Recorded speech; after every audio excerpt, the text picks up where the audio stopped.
My name's Jason, I'm 18, and I graduated high school a few months ago. That day was supposed to feel like freedom, like the first breath of air after holding it for years. But all I remember is the heat of the sun on my face and the fake smile I forced while standing next to my younger brother, Nathan, who was practically glowing next to his brand new BMW. He had one hand on the shiny hood like he was posing for a magazine cover, and the other clutching the keys like they were a Medal of Honor. My mom had tears in her eyes. My dad clapped Nathan on the back, laughing like this was the proudest moment of his life. And me? I stood there holding a thin manila folder, my name scribbled on the front in my dad's rushed handwriting. Inside, a stack of unpaid utility bills, a rent notice, a car insurance renewal, and a note. Just one line, scribbled in black ink like it was some kind of inspirational quote. Time to step up. No congratulations. No card. No handshake. Just a folder full of someone else's problems being handed off like a baton in a race I never agreed to run. The worst part? My mom smiled. Not like it was cruel, not like she was hiding anything. She smiled like she had just given me a promotion, like she'd handed me the family torch, and I should be proud. I didn't even open my mouth. I just nodded once, held onto the folder like it weighed 100 pounds, and walked back into the house. The party kept going in the driveway without me. Growing up, I was the quiet one, not shy, just someone who figured out early that speaking up only made things harder. Nathan, on the other hand, was the golden boy from the second he could form a sentence. My parents doted on him like he was made of glass. He got his first iPhone at age 10. I got a hand-me-down with a cracked screen and half the apps still logged into my dad's old email. Nathan played club soccer, went to private camps in the summer, had tutors for every class. I helped Dad fix up the garage and started working at 15 to help pay for groceries when my mom cut her hours to focus on the home. The home that I cleaned, the meals I cooked, the bills I chipped in for while Nathan coasted through life like he had a safety net made of silk. At first, I thought maybe I just wasn't special. Maybe I wasn't the kind of kid parents brag about. I didn't bring home trophies. I didn't need rescuing. I just handled things. Quietly. Efficiently. I didn't think they resented me for it, but they didn't reward me either. I existed in the space between chores and expectations, a shadow walking the halls while Nathan basked in the spotlight. But that graduation day, that was the moment it clicked. They never saw me as their son, not in the way they saw Nathan. They saw me as an asset, a worker, a fallback plan. And that day, they decided it was time to cash in. I didn't fight it. Not then. What was I supposed to do? Scream? Cry? Demand fairness? I tried that in middle school, when Nathan got a PS4 for Christmas and I got a hoodie 2 sizes too small. My mom said, "You're older. You should understand." I tried it again in high school, when I asked to borrow the car to go to a friend's birthday party and my dad said, "Gas isn't free, Jason. And don't you have work?" Meanwhile, Nathan got rides to his soccer matches 3 towns over without question. So no, I didn't argue. I just left the party, walked into my room, shut the door, and looked through the folder one more time. Water bill, power bill, credit card debt, cable. I recognized some of the numbers. I'd paid one of them off last month using tips from my weekend shifts. They must have seen that and thought, "Oh good, he can handle more." It was the note that got me. Time to step up. Like I hadn't already been stepping up since I was 13. Like the fact that I hadn't failed yet was proof I could carry even more. I didn't sleep that night. I stayed up staring at the ceiling, listening to the sound of Nathan's new car revving when he took it for a spin at midnight. I listened to my parents clinking glasses in the kitchen, laughing softly, probably proud of what a successful day it had been. I felt something harden in my chest, something I hadn't let myself feel in years. Resentment. I didn't say anything the next morning. I went to work like always. I even picked up an extra shift that weekend. But something had changed in me. I started paying attention. To everything. To the mail that came in. To the way my mom stopped cooking and started waiting for me to bring leftovers home. To the way Nathan started calling me bro, like he'd just realized we lived in the same house. The worst part was how normal it all seemed to them. Like they really thought this was fine. One afternoon a couple weeks after graduation, my dad called me into the living room. He was holding the cable bill. "Hey Jay," he said casually. "Think you could cover this one? Just until the next paycheck. We're stretched a little thin." It was nearly $200. I looked at it, then at him, and said, "What happened to the money you were saving for Nathan's graduation party?" He blinked. What does that have to do with anything? I shrugged, just wondering if that was part of the budget too. He didn't like that. I could tell by the way his jaw twitched. Look, son, you're an adult now. This family needs to work together. It's not about fairness. It's about doing your part. I nodded slowly. Right. Doing my part. I paid the bill. Not because I wanted to. Because I needed time. I needed to figure out how deep this rabbit hole went. I needed to know just how much they expected from me, and how much they thought I'd keep giving without question. And I needed to decide just how far I was willing to go to make sure they never asked again. I didn't tell anyone when I opened a new checking account that week. I didn't mention it when I started stashing part of every paycheck into savings. I didn't say a word when I got offered a full-time job at the auto shop and accepted without hesitation.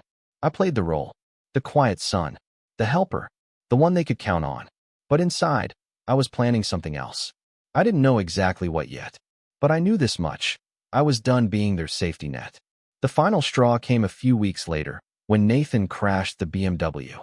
I came home from work, still in my grease-stained shirt, and found the car parked diagonally in the driveway with the front bumper crumpled like tinfoil. My mom was on the porch crying. My dad was pacing in the grass, yelling into the phone. Nathan was slumped on the steps looking like he was about to throw up. I stood there for a second before anyone noticed me. Then my mom turned and said, "Jason, thank God. We need your help." And that was when everything started to unravel. I didn't move at first. I just stared at them. At the wrecked car, at my mother's tear-streaked face, at Nathan looking like a kid who dropped his ice cream cone. I waited for someone to say something else, maybe walk it back, maybe realize how ridiculous it was to look at me like I was the solution to this. But no one did. My dad finally put down the phone and strode toward me, his voice already strained. "Your brother hit a pole backing out of the gas station. We need to tow it and see what the damage is. Can you help cover it? Not can you take a look at it, even though I worked at a shop. Not can you drive him. Not can you help us figure this out. No, just can you pay for it?" I swallowed the spike of anger rising in my throat and kept my tone flat. "Is it insured?" My mom's lips tightened. "The deductible's too high. It's over $1,000. I raised an eyebrow. And we don't have that kind of money lying around, Jason. You know that," my dad snapped. I let out a breath and set my backpack down on the porch slowly. "You're asking me to cover $1,000 deductible for a car I didn't ask you to buy, that Nathan crashed, and that none of you even told me about until now." Nathan shifted uncomfortably, but didn't say anything. My mom reached for my arm like that would smooth things over. "Jason, honey, I know it's unfair. But life isn't always fair. Sometimes we have to support each other, even if it feels like too much. You're so responsible. You always have been." There it was again. That smile. Like her guilt was supposed to taste like praise. I pulled my arm away. "You didn't ask me. You assumed." My dad's tone hardened. "We're a family. We're in this together." "Then where was the together when I graduated?" I shot back, the words slipping out before I could stop them. "Where was the party? The gifts? The support? You gave him a car. You gave me your bills." Nathan finally stood up, voice quiet. "I didn't ask for it, dude." I turned to him. "But you didn't say no." He opened his mouth and closed it again, like he knew there was no answer to that. My dad started pacing again. "This isn't the time for a tantrum. You're not a kid anymore, Jason. If you want to be treated like an adult, act like one." I laughed. I actually laughed. "An adult? You mean like someone who's been paying your water and cable bills for the last 6 months? Like someone who skipped prom to work a double shift so we wouldn't get eviction notices? Like someone who—" "Enough," my mom shouted. "We're doing our best." That hit me harder than I expected, because I realized right then, they actually believed that. They thought this was their best. That handing off their burdens to me was noble. That watching me drown while they applauded was somehow parenting. I didn't say another word. I picked up my backpack and walked inside. For the next week, the tension in the house was suffocating. My parents kept trying to act like nothing had happened. My mom made meatloaf and asked if I wanted to join for dinner. My dad came into my room to ask how work was going. Nathan avoided me like I was radioactive. I ignored all of them. I went to work. I came home. I kept building my savings. I started sleeping with earbuds in so I wouldn't hear their conversations through the walls. Then came the real betrayal. I got home from work one night and found my bedroom door open. That might not sound like a big deal, but I always lock my room. Always. Ever since I was 16 and started keeping my work tools in there, valuable stuff, like torque wrenches, Power drills, diagnostic meters. Things I'd bought myself. Things that were mine. The lock was broken, like someone had forced it. I stepped inside slowly and felt my stomach drop. My toolbox was open. Half of it was gone. I heard voices downstairs. I stormed down like a freight train, heart pounding. My dad was at the dining room table, sorting through my tools. Nathan sat across from him, quiet and pale. "What are you doing?" I barked. My dad looked up, startled. "Jason, calm down. We needed to. You broke into my room and stole my tools." "We didn't steal anything. You're being dramatic." My hands were shaking. "You broke my lock. You went through my stuff. And you didn't even ask?" "We needed to take the car to the shop, and the quote was insane," he said, gesturing to the tools like that justified everything. "You have good gear. Better than what the shop was using. I figured we could do it ourselves. With my tools. Without permission." My mom appeared in the doorway, arms crossed. "It's not a big deal. We were going to put everything back." I couldn't believe what I was hearing. "That's not the point. You broke into my room. You didn't ask. And Nathan? You just sat there." He looked down. I told him it was a bad idea. "Oh, great. So you watched it happen. That makes it better." My dad stood up, voice low and warning. "You're overreacting." "No," I snapped. "I'm reacting just enough. You treat me like a bank. Like a handyman. Like I'm not even part of this family unless you need something." My mom's face twisted. "How dare you say that?" I turned to her slowly. "How dare you? You gave him a car and gave me your debt. You praise me for being responsible. But the second I say no, you act like I'm ungrateful." She blinked rapidly. "We raised you. We gave you a home." I laughed again, bitter this time. "You gave me a prison cell. With chores." Nathan stood up suddenly. "All right, this is getting out of hand." I stared at him. "Out of hand? This is your mess." "I didn't ask for anything," he shouted. "I didn't tell them to break into your room. I didn't even want the stupid car." "Then give it back." He froze. "What? Sell it. Pay for the repairs. Pay for the bills. Step up, like the note said." He didn't answer. Just sat down again. I looked at all of them. My family. The people I'd sacrificed for, defended, protected. And in that moment, I saw them for what they really were, leeches. They didn't want a son. They wanted a solution. And they'd keep draining me dry until there was nothing left. I walked upstairs, locked what was left of my door with a chair, and started packing. Not just a bag. Everything. The next morning, I was gone. I didn't leave a note. I didn't slam the door. I didn't make a scene. I just vanished. And for a whole month, I didn't hear a word. Not a call. Not a text. Nothing. I found a cheap place with a friend from work. I picked up extra shifts. I kept my head down. And for the first time in my life, I felt free. Then, exactly 32 days later, I got a call from an unknown number. I let it ring once. Twice. Then picked up. It was my mom. Her voice was shaky. "Jason, please, we didn't think you'd actually leave." I closed my eyes. And for the first time in years, I smiled. I didn't answer her. I just held the phone to my ear in silence, listening to her shallow breathing on the other end. "We didn't think you'd actually leave," she said again, as if repeating it would somehow rewind time. I finally spoke, my voice low and calm. "You didn't think I could? Or you didn't think I would?" She was quiet for a second. Then, "We were just trying to get by, Jason. We didn't mean to hurt you." Things got overwhelming. Overwhelming. That word echoed in my head like a cruel joke. I'd spent years overwhelmed. Years picking up pieces of a life I didn't shatter, solving problems I didn't create. They'd watched me do it with quiet approval, never thinking I'd walk away. Because deep down, they didn't see me as someone who could walk away. I wasn't their son. I was their last resort. So I said nothing. I just hung up. That was the end of it, for a while. But life doesn't just get easy when you leave. It gets real. The room I moved into was barely more than a box with a mattress and a drafty window that didn't close all the way. The walls were thin enough that I could hear the guy next door coughing at 3 a.m. like his lungs were trying to escape. The bathroom had a leak under the sink, and the water never quite got warm enough, even when I ran at full blast. Still, it was mine. Every cent of rent was mine to earn. Every piece of clothing on the floor was mine to clean. Every mess, every repair, every cup of instant ramen, it all belonged to me. And that gave me more peace than I'd ever known in that big house with the manicured lawn and the broken locks. I worked 6 days a week at the shop, sometimes 7 when there was overtime. I showed up early, stayed late, learned everything I could. I watched the older guys closely, how they handled diagnostics, how they talked to customers, how they negotiated parts. I asked questions. I made mistakes. I burned myself on engines that hadn't cooled. I dropped a car door on my foot and limped for 3 days. I ruined a perfectly good wrench trying to torque a bolt that didn't want to move. And slowly, I got better. My boss, Jorge, noticed. He was a short, thick-set guy in his 50s with hands like bricks and a mouth that rarely smiled. But one day, after I managed a full brake and rotor job in under an hour and did it clean, he clapped me on the back and said, "You're not bad, kid."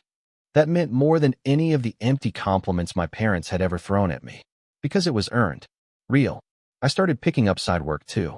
People would ask Jorge, "You got anyone who does off-hours work? Cheaper." And he started pointing them to me. I'd do oil changes in parking lots. Fix brakes in driveways. Replace starters in the dark with nothing but my phone flashlight and a socket set. Cash work. Quiet work. Work that built my name. And with every dollar, I stacked my savings higher.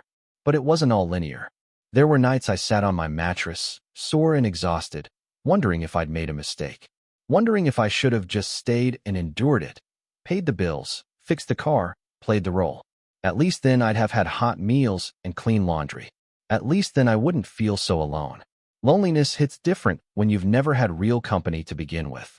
I didn't have many friends. Just coworkers, mostly. And even they had families to go home to. People who noticed if they didn't show up for dinner. I had silence. But I was getting used to it. I even started to like it. Then something happened that shook me more than anything my parents ever did. Nathan reached out. It was a random Tuesday night. I'd just come back from a house call where I replaced a woman's radiator in her garage, and I was soaked from head to toe in coolant and sweat. My phone buzzed. I wiped my hands, expecting it to be a customer following up. It was a text from an unknown number. "Hey, it's Nathan. Can we talk?" I stared at it for a long time. The last time I saw him, he was sitting quietly while our parents broke into my room. He didn't stop them. He didn't speak up. He didn't defend me. I thought about ignoring it. But curiosity won. "Talk about what?" I replied. A few minutes later. "Just everything." I didn't know it would get this bad. "They're losing it." That made me pause. Losing what? Everything. Mom's working night shifts now. Dad's selling stuff. They're fighting all the time. It's bad. I didn't reply right away. I sat down on the mattress, coolant still dripping from my sleeves, and let the words settle. I wasn't surprised. I'd stopped paying their bills. Of course things were unraveling. I had been the duct tape holding their chaos together. Without me, the cracks were showing. But what caught me off guard was Nathan's tone. He wasn't blaming me. He wasn't asking for money. He sounded scared. "I didn't know how much you were carrying," he texted again. "I was just a kid. I thought they had it under control." I exhaled slowly. That line stung a bit. Because I had known. And that was the difference between us. We ended up meeting at a coffee shop the next day. Neutral ground. Public. He looked rough. Bags under his eyes. Hair messier than usual. Wearing the same hoodie he used to lounge in for days. He stood up when I walked in, like he wasn't sure if I'd actually show. "Hey," he said quietly. "Hey." We sat in awkward silence for a minute. Then he spoke. "They don't know I'm here." I nodded. Didn't think they would. I've been thinking a lot. About everything. About how messed up it all was. I stayed quiet. He looked down at his hands. "You were like a third parent. And we didn't even see it." I didn't see it. "You were just always handling stuff." I thought that was normal. "It wasn't," I said flatly. "I know," he said quickly. "I know that now. I swear, if I could go back, I'd speak up. I'd tell them to back off. I'd say no to the car. I'd tell them to treat you like a son." I studied him. There was no anger in my chest, but I also didn't feel warmth. I just felt tired.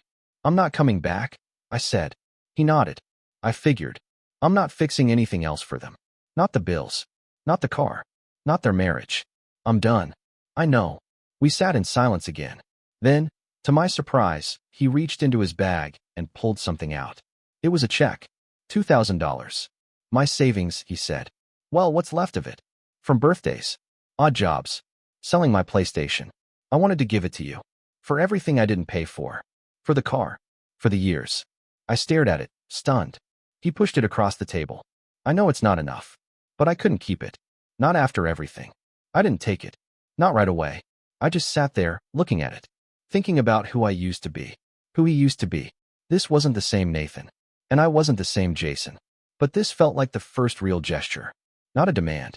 Not a manipulation. Just an apology in paper form. Eventually, I took the check. Not because I wanted the money, but because accepting it felt like finally being seen. After that, we didn't talk much. Just a few texts here and there. Updates. Safe distance. Meanwhile, my life kept building.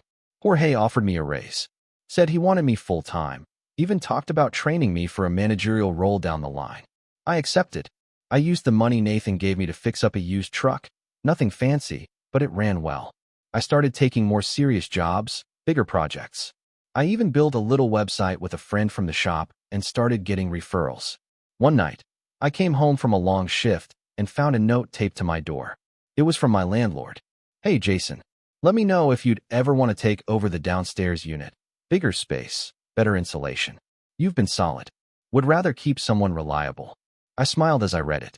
That night, I lay on my mattress, still on the floor, still in that tiny room, but I felt 10 feet tall. I wasn't rich. I wasn't flashy, but I was free. And for the first time in my life, I felt like I was the one behind the wheel. The best part? I wasn't done yet. The first time I even thought about revenge, it wasn't some big, cinematic, lightning strikes the rooftop moment. No dramatic monologue. No burning desire to ruin anyone's life. It was actually pretty quiet. I was sitting in the downstairs unit of my building, the one my landlord offered a month ago. Bigger space. High ceilings. Actual heating. A kitchen I could cook in without bumping my elbows into everything.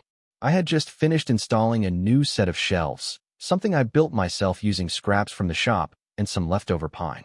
On the top shelf was a small photo, tucked into the corner of the wood. It was the only picture I had kept from my old life. Me at 13, covered in grease, standing next to my dad in the garage. He looked proud in the photo. I looked exhausted. I stared at that photo for a long time. And then I thought, they haven't changed a bit. It wasn't just that they called me that day, crying like I'd betrayed them. It wasn't even that they broke into my room and stole from me. It was the fact that, months later, they were still doing the same thing. Still struggling. Still making the same excuses. Still expecting someone else, anyone else, to come in and fix it for them. I'd gotten a few updates from Nathan. He kept our conversations light, but every now and then he'd drop something that made it clear the situation at home was getting worse. Mom had picked up overnight shifts at a care facility, brutal hours for someone in her late 40s with chronic back pain. Dad tried flipping used lawn mowers for a while before crashing the family credit card into the ground buying parts. The house was in foreclosure. Utilities were being shut off one by one. Nathan had started working part-time at a sporting goods store just to keep food in the fridge. I wasn't surprised, but I was tired of the idea that people like them could just stumble through life, messing up everything in their path, and expect someone like me to keep handing over glue and duct tape to fix it all. That's when I decided I wouldn't just move on. I would make a point. Not out of spite. Not out of rage. Out of principle. Because sometimes the only way people learn is when the bridge they burned becomes the only road they need. So I started planning. Step 1. Gather intel. I texted Nathan and asked if we could meet up again, somewhere casual. He suggested a diner near his job. It was quiet, low traffic, perfect. We grabbed coffee, chatted for a while. I let him do most of the talking. Eventually, I leaned back and asked casually, "So, how bad is it?" He didn't even pretend not to know what I meant. Just sighed. "Pretty bad. Dad maxed out 2 cards. Mom's about 2 weeks away from quitting. Says her body can't keep up with the shifts anymore." I nodded. "What about the house?" He looked down into his cup. "They got the second foreclosure notice last week. They don't know I know. I saw the letter. So what's the plan?" He let out a bitter laugh. "There isn't one. I think they're hoping something will just work out. Like, someone will swoop in and save them." I didn't say anything, but I knew that's exactly what they were hoping. Because that's what I always used to do. He went on. "They mentioned selling stuff. The garage is basically empty now. Dad even talked about selling the lawnmower. Not the new one. The old one.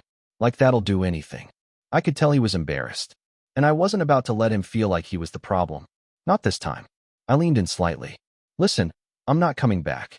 You know that, right?" He nodded slowly. "I figured. But," I continued, "I have an idea. Something that could help you. Not them. You." His eyes narrowed slightly. "What kind of idea?" "A way for you to get out. For good. Without guilt. Without looking back." He didn't answer. but I could see the spark, the flicker of hope. Step 2. Set the trap. I went home that night and pulled out an old notebook I used to use at the shop when I was first learning diagnostics. I flipped past the engine diagrams and oil viscosity charts until I found a blank page. Then I started writing. I made a list of everything I knew about my parents' finances. The habits, the triggers, the pressure points. Years of living with them gave me more insight than any credit report ever could. Then I made a second list, assets. Not money, information. You see, the one thing about growing up in a family that treats you like a human filing cabinet is you hear everything. You learn where the skeletons are buried, not because you want to, but because no one bothers hiding them from you. I knew things about my parents that they probably didn't even remember saying out loud. Like the fact that my dad used to fudge his income on tax returns to qualify for extra deductions. Or that my mom had secretly taken out a payday loan in my name when I was 16 and forged my signature on the paperwork. I'd caught it by accident a year later and spent weeks getting it cleared off my credit report without ever confronting her. Back then, I thought I was protecting the family. Now it was leverage. I spent the next few weeks gathering everything. Quietly, patiently. Old documents, copies of emails, screenshots of transactions from the shared family account I still technically had access to. They never removed me. I found the fake loan application. I dug up the falsified tax records.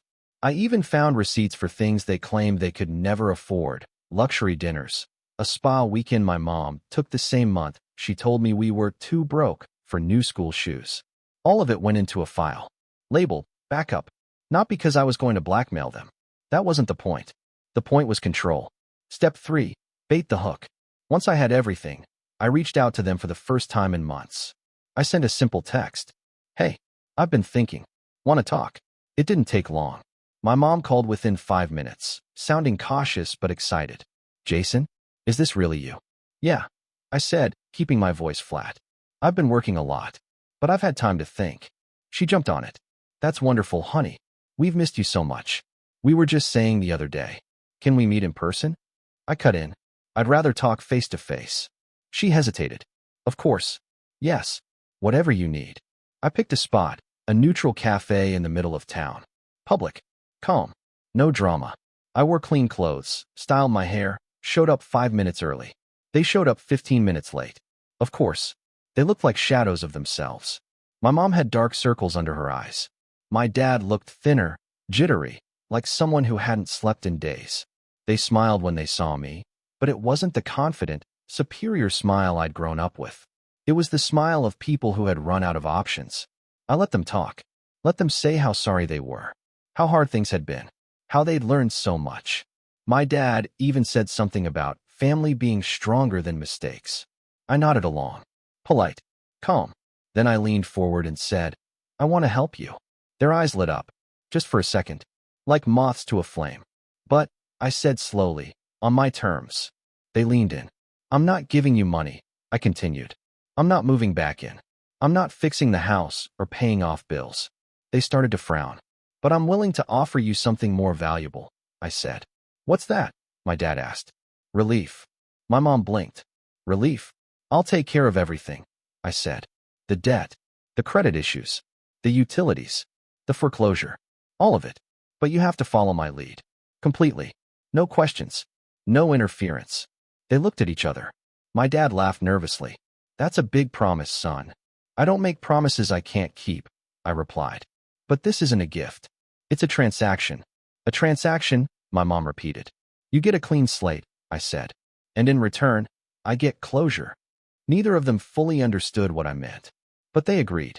Desperation will do that to a person. And just like that, I had them exactly where I wanted them. Step 4. Lock the gate. What came next required patience. I called in favors. Spoke to Jorge. Spoke to a friend of his who worked in real estate law. Told him I was looking into buying a distressed property. Purely hypothetical, of course. I learned everything I needed to know about liens, short sales, and foreclosure auctions. And I waited. Waited for the moment the house officially went on public notice. Because when it did, I'd already have a plan. A plan to buy it from underneath them. Legally. Quietly. And once I did, that house, my prison, would belong to me. And what I did with it after that? Well, let's just say I had a few ideas. It happened on a Tuesday. Clear skies, not a single cloud. I was sipping coffee on my small balcony, looking over the file one last time. The house I grew up in, the place that had been both a battlefield and a cage, was officially listed for public foreclosure auction at the end of the week. But I wasn't bidding on it at the courthouse like everyone else. I found a shortcut. 2 weeks earlier, through the help of Jorge's friend, Tony, a real estate attorney with a sarcastic streak and a taste for strong cigars, I learned that the mortgage lender, eager to liquidate the property before it deteriorated further, was open to a direct buyer stepping in early with a cash offer. Not only would that avoid the mess of a public auction, but it would expedite the process and make the bank's job easier. So, I made an offer. All legal, all above board, all done through Tony. It wasn't even expensive. Years of missed payments and declining property value had slashed the price in half. I covered the entire purchase with my savings, a small loan from Jorge, who didn't even ask why I needed it. He just raised an eyebrow and said, "You'd better have a good story to tell."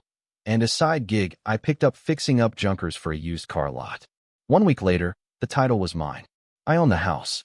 The house where I cooked dinners as a teenager while my mom lay on the couch. The house where my bedroom door had been kicked open so my dad could steal my tools. The house where I'd watched my brother drive off in a brand new BMW while I held a folder full of bills. The first thing I did was change the locks. The second thing I did was show up. I parked across the street and waited. My parents were still living there, unaware that the papers had already been signed, that their fate had been sealed quietly, without their consent or even their knowledge. They'd missed the mail notices, or ignored them, or assumed someone, me, would swoop in at the last minute to save them. They weren't completely wrong, but it wasn't the kind of saving they expected. That afternoon, I walked up the familiar steps and rang the doorbell. My dad opened the door, eyes puffy, shirt untucked. He froze when he saw me. "Jason." I held up a manila envelope. "Hey, we need to talk." My mom came around the corner, wiping her hands on a dish towel. "Is everything okay?" I stepped inside uninvited, walked straight to the kitchen. It was messier than I remembered, cluttered counters, unopened mail, dishes piled high. I set the envelope on the table. They hovered like I was a stranger in their home. Because now, I was. "I bought the house," I said calmly. My mom frowned. "What do you mean?" "I own it. The mortgage lender sold it to me directly. The title is in my name." My dad's voice sharpened. "That's not possible." I pulled out a copy of the deed, freshly notarized. "It's done." My mom reached for the paper with shaking hands. You bought our house?" "No," I said. "I bought my house. You defaulted. You ignored the notices. You didn't have a plan. So I made one." My dad's face reddened. "You went behind our backs." I looked him dead in the eye. "You never asked what I was doing. You never once tried to make things right. You just waited. Like always." My mom's voice cracked. "But what does this mean? You're kicking us out." "No," I said, sitting down. "I'm giving you options." They stared at me. "You can stay here. For the next 30 days. Rent-free. Enough time to figure things out. After that, you'll need to leave. Or pay rent. And if you do stay, you'll sign a lease. With me." Silence.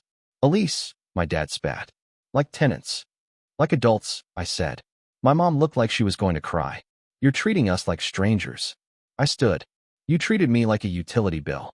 Like a backup plan. Like I owed you something just for being born. But here's the difference. I paid for everything I have. I earned it. You had decades to figure that out. I'm 20, and I've already learned it the hard way." My dad's voice dropped low, bitter. "You think this makes you better than us?" "No," I said. "It makes me free." I didn't raise my voice. I didn't gloat. I didn't scream at them the way I had dreamed of doing during those long nights on the floor of my old room, listening to the hum of broken promises. I just stood there, letting the weight of the truth settle over them. For years, they had taught me that family was a transaction, that love was conditional, that silence meant loyalty. So I turned their rules against them. Transaction complete. I gave them 30 days. No more, no less. They didn't take it well. There were late-night calls, guilt trips.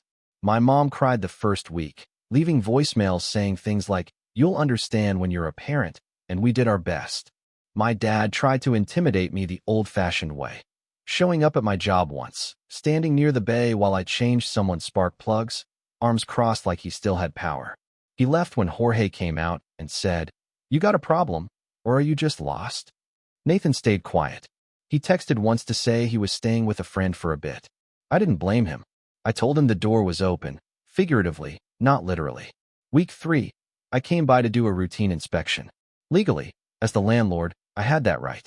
I knocked, waited, then let myself in. The house was still a mess. But something had changed. There were boxes. They were packing. My parents didn't say much. My mom avoided eye contact. My dad nodded stiffly. I walked through the house room by room, documenting damage, taking photos. I wasn't being petty, I was being precise. I knew what they were capable of. In my old bedroom, now empty except for a sagging air mattress, I stood quietly for a minute. The door was still broken. They never fixed it. I took a picture and walked out. On the final day, they left before I arrived. No note. No call. Just silence. I walked through the house alone. It felt smaller. Dustier. But lighter, too. In the kitchen, they'd left behind a chipped coffee mug, a magnet on the fridge shaped like a smiling sun, and a single sheet of paper. It was a list. Old grocery staples. Chicken. Rice. Eggs. Laundry detergent. I stared at it for a while. Then I crumpled it and tossed it in the trash. I didn't need reminders. I kept the house. Rented it out to a small family, quiet couple, 1 kid, polite. Paid on time. Took care of the place. I gave them a fair rate, fixed the plumbing, replaced the roof within the first 6 months. It became theirs in spirit, even if the deed still had my name on it. As for me, I grew. I bought better tools. Upgraded my truck. Took night classes in small business management. Started planning to open my own shop one day. Nothing fancy, just a place where people could bring in broken things and leave with working ones. Word got around. That kid who fixed up his parents' house. Solid got. I started getting more referrals. More work. More trust. And peace. More peace than I ever thought possible. Sometimes I'd see my parents around town. At the grocery store. At the DMV. Once, at a gas station, my mom looked at me like she might say something, but she didn't. Just turned away. I didn't mind. They had taught me everything I needed to know. About debt. About duty. About what not to become. People like to say revenge is bitter, that it leaves a hole in you. But mine was clean, quiet, calculated. Not out of hatred, but out of clarity. Because the best revenge isn't ruining someone else's life. It's rebuilding yours so completely that they can't touch it. Can't even reach it, no matter how badly they want to. And in the end, I didn't burn the bridge. I bought it. And I made sure they could never cross it again.